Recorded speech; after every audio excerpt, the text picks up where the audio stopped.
Hello guys, welcome back to the channel. आ गए हम एक और इन्फॉर्मेशनल वीडियो लेके। इस वीडियो में हम आपके साथ कुछ टिप्स शेयर करेंगे जो न्यू ओनर्स हैं या एग्जिस्टिंग ओनर्स हैं उनको हेल्प करेगा। कुछ ऐसे टिप्स हैं जो समर में ज़्यादा हेल्पफुल रहेंगे, क्योंकि काफ़ी लोग कह रहे थे कि उनकी एसी की परफॉर्मेंस अभी वीक हो गई है। तो हम कोशिश करेंगे कि अभी तक हमने जितनी भी वीडियोस बनाई हैं उसमें जो भी इंफॉर्मेशन इंपॉर्टेंट कवर करी है उसको एक वीडियो में सम अप करने के लिए, ताकि ओनर्स के लिए हेल्पफुल रहे। सो होपफुली आपको ये वीडियो पसंद आएगा and we will share different points with you in a moment. Okay, तो स्टार्ट करते हैं हम अपने फर्स्ट टिप से। आई नो काफ़ी लोगों को ये ऑलरेडी पता होगा, क्योंकि जब आप कार की डिलीवरी लेते हैं, कोई सी भी ईवी हो, तो हमारे को बताया जाता है कि बोनेट के अंदर हमारे को कार को वॉश नहीं करना। बट मैंने नोटिस करा है कुछ लोगों को अनसस्पेक्टेडली, अगर उनके पास कोई वॉशर है या कहीं वो बाहर जाते हैं और वहाँ पे वो कार वॉश करवाते हैं, तो उन जो लोग होते हैं उनको नहीं पता होता, वो बोनेट के अंदर पानी स्प्रे करना स्टार्ट कर देते हैं। तो आपको ये मेक श्योर करना है कि कभी भी आप कहीं पर भी जा रहे हैं, बाहर कहीं किसी से कार वॉश करवा रहे हैं या कोई आपके घर पे आके वॉश कर रहा है, उनको क्लियर इंस्ट्रक्शंस दे दें कि इसको बोनेट को नहीं खोलना, क्योंकि बहुत इंपॉर्टेंट इसमें कंपोनेंट्स होते हैं जो डैमेज हो गए तो I don't know if Tata will cover them under warranty. तो ये एक स्ट्रिक्ट नो है, हमने इसके अंदर बिल्कुल भी वॉश नहीं करना है। दूसरा पॉइंट इसमें यह है कि काफ़ी लोग पूछ रहे थे कि आप कौन से प्रोडक्ट्स यूज़ करते हैं कार को मेंटेन करने के लिए। मैं सेरेमिक कोटिंग वगैरह बाहर से रेकमेंड नहीं करता हूँ। तो मैं आपको इस वीडियो में कुछ ऐसे प्रोडक्ट्स एक दिखा दूंगा और मैं नीचे डिस्क्रिप्शन में लिंक कर दूंगा जो मैं यूज़ करता हूँ, एंड आई थिंक घर में वॉशिंग के लिए वो बहुत अच्छे हैं। बट एक चीज़ जो है, एक ये अमेज़ॉन पे क्लॉथ आता है येलो कलर का और विद ग्रे बैक। मैं कहूँगा कि इसको बिल्कुल अवॉइड करें। मैंने जितनी बार भी इसको यूज़ करा है ना, इससे पॉलिश प्रॉपर्ली होती है, और अगर आप कार को ड्राई करने की भी कोशिश करते हैं तो ये वाटर के स्ट्रीक मार्क्स जो होता है वो छोड़ देता है। तो इस कपड़े को बिल्कुल अवॉइड करें। एक स्कॉच ब्राइट का या कोई अमेज़ॉन बेसिक्स के जो माइक्रोफाइबर क्लॉथ है, आई रेकमेंड कि आप उसको यूज़ कर लें, बट इसको बिल्कुल भी ना यूज़ करें। ओके, तो ये जो नेक्स्ट पॉइंट हम आपके साथ शेयर करने वाले हैं ये है जैक से रिलेटेड। कभी भी आपकी कार पंक्चर हो जाती है और आपको टायर रिप्लेस करना है, तो आपको हमेशा ये ध्यान रखना है कि यहाँ पे एक साइन दिया हुआ है ट्रायंगल सा, आपने हमेशा जैक उसके वहीं पर ही लगाना है जहाँ पे वो साइन है, मतलब नीचे की साइड। मेक श्योर कि आप कभी भी गलत जगह नहीं लगा रहे हैं, क्योंकि नीचे है बैटरी पैक, कार है हैवी। अगर आपने रॉन्ग साइड लगाया है तो उससे बैटरी के डैमेज होने के चांसेस है। खासकर ये इम्पॉर्टेंट है अगर आप कहीं बाहर शॉप पे लेके जाते हैं, उनके पास वो दूसरा वाला जैक होता है, वो कहीं पर भी डाल के उसको लिफ्ट कर देते हैं।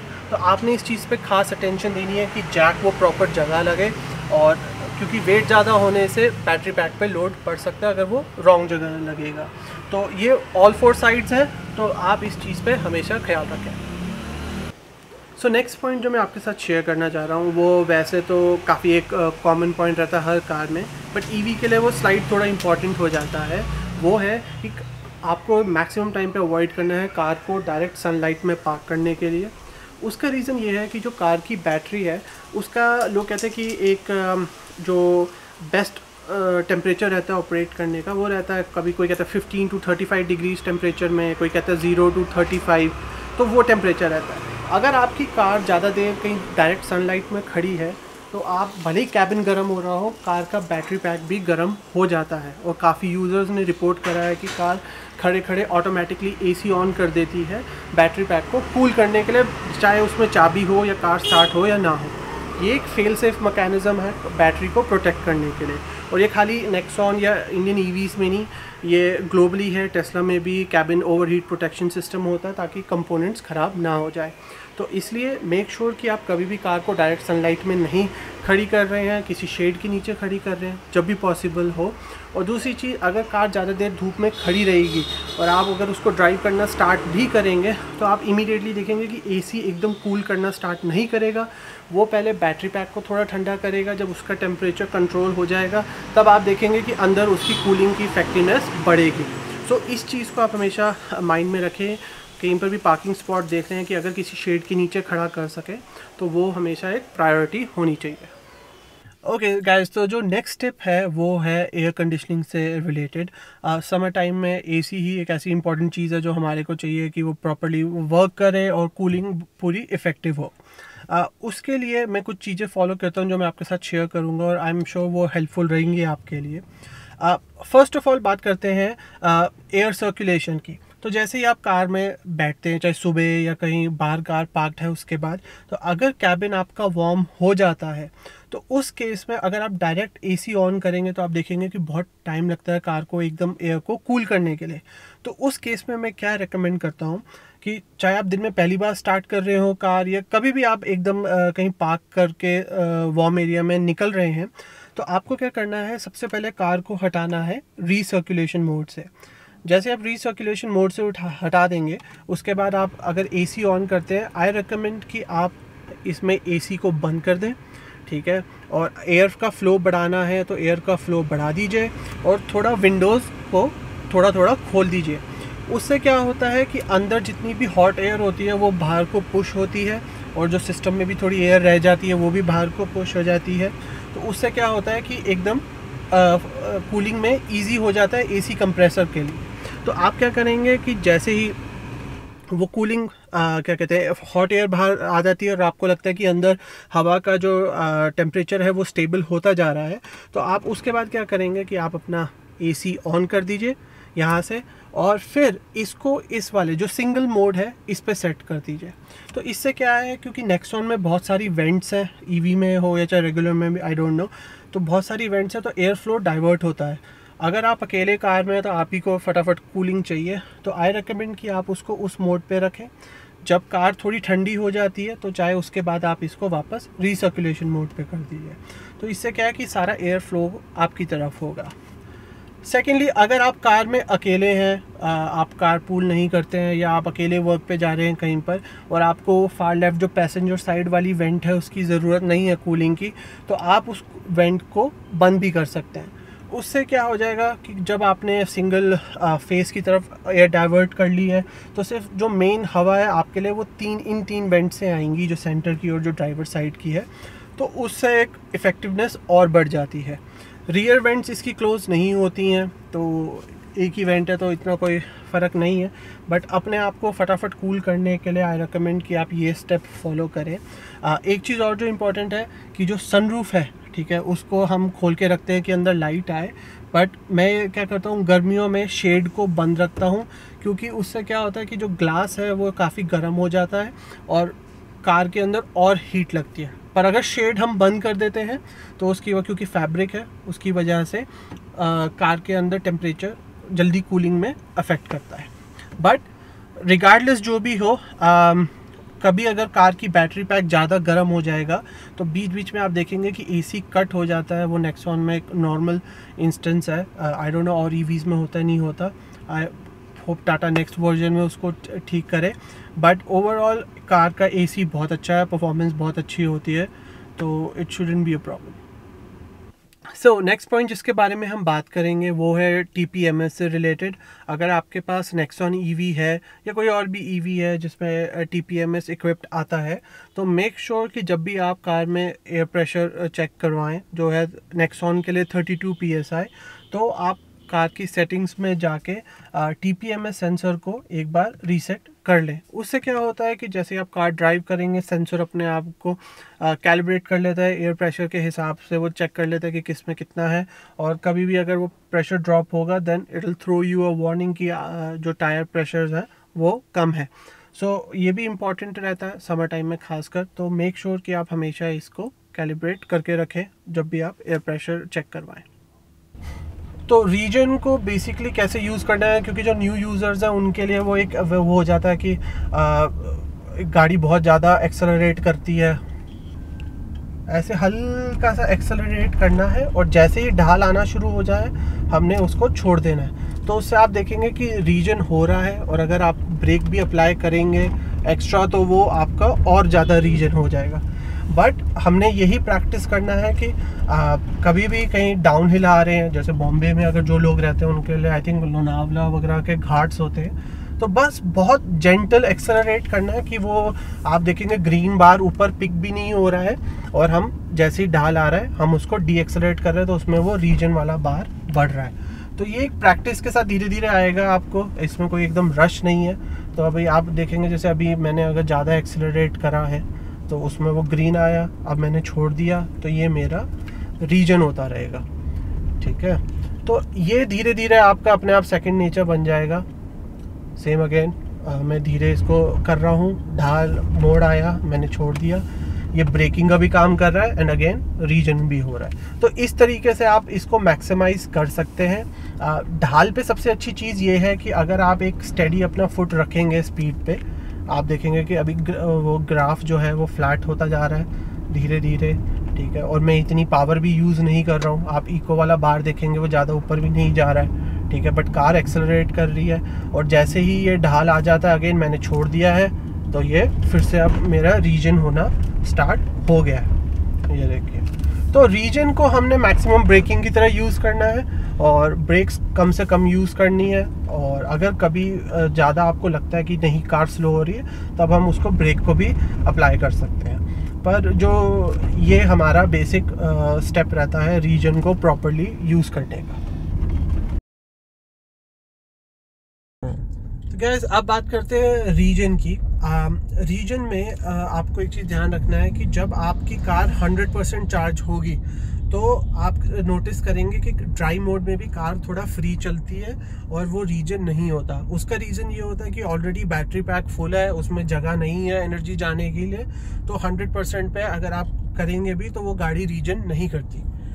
जब बैटरी ड्रॉप हो जाती है 97% पे, तो आप देखेंगे कि थोड़ा थोड़ा रीजन होना शुरू हुआ है, बट इतना नहीं होता जितना आप रेगुलर ड्राइविंग में करते हैं। जब बैटरी पैक जब परसेंटेज पहुंच जाती है 95%, उसके बाद आपको फील होगा जो एक्चुअल रीजन जब कार करती है।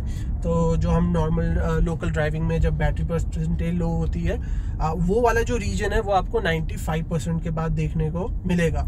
तो काफ़ी न्यू ओनर्स होते हैं, उनको लगता है कि ये ऐसा क्यों हो रहा है, कोई दिक्कत है, परेशानी है। इसमें कोई दिक्कत परेशानी नहीं है, ये कार का नॉर्मल बिहेवियर है ईवीज का, क्योंकि बैटरी में जगह नहीं होती तो वो एनर्जी वापस उसके अंदर नहीं डाल पाते।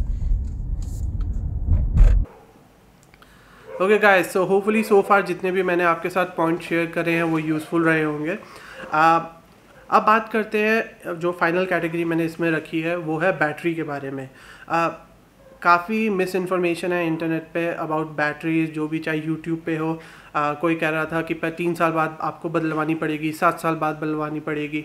अभी तक तो किसी ने 3 साल बाद नहीं बदलवाई है। देखिए, टाटा ने 8 ईयर्स की वारंटी दी है। मुझे पूरा कॉन्फिडेंस है कि बैटरी 8 ईयर से भी ज़्यादा लास्ट करेगी, क्योंकि ये जो बैटरीज़ होती है काफ़ी सोफिस्टिकेटेड और एडवांस्ड हैं। लोग सोचते हैं जो फ़ोन में बैटरीज़ हैं वही इनमें होती है तो इनका भी लाइफ वैसा होगा, ऐसा नहीं है। ये बिल्कुल ही एडवांस और डिफरेंट बैटरीज़ है। तो कोई भी अगर आपसे इस बारे में मिस इन्फॉर्मेशन शेयर करता है तो आप उसको इग्नोर करें, ठीक है।